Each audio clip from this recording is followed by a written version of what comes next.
Melissa and I spent, probably pretty much most of last fall researching James Rose, reading Dean's book. I read a bunch of publications by James Rose and writings that he did, and he's a pretty entertaining writer. And I did a lot of research as far as his material use and, just tried to really get the sense of his general design aesthetic.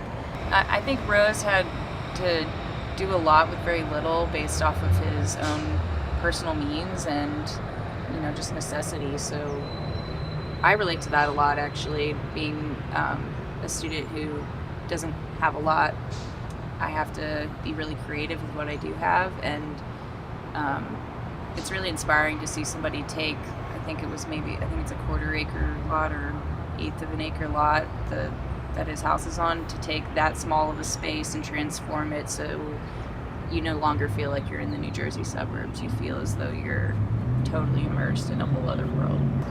James Rose was very active in the production of his landscapes. I think you would call it design build now, essentially his practice.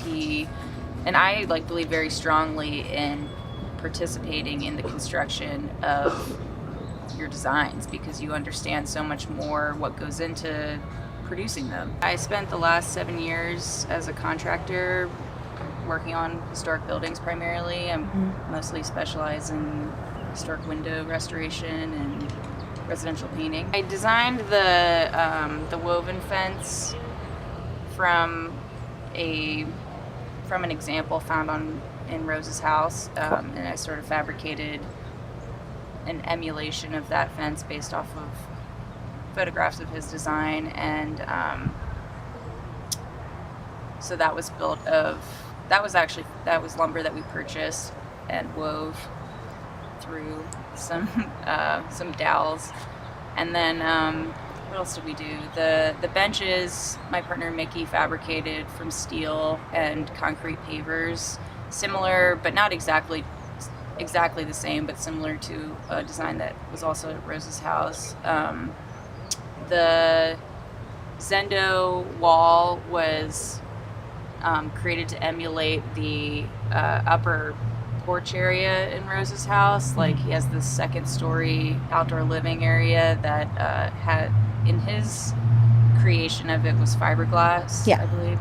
And so we made it out of found lumber and trace paper. I think Rose was really unique. I mean, there were a lot of modernists using a lot of glass and curtain wall, and that sort of concept was very out and popular by that time. But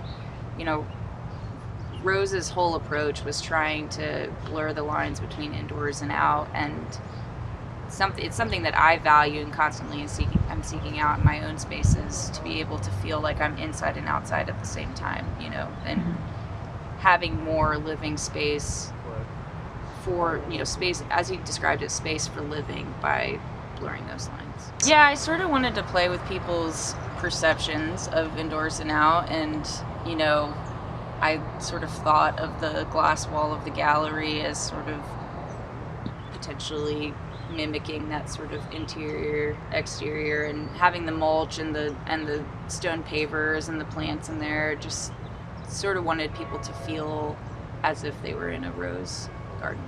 I think Rose's designs exemplify small spaces with big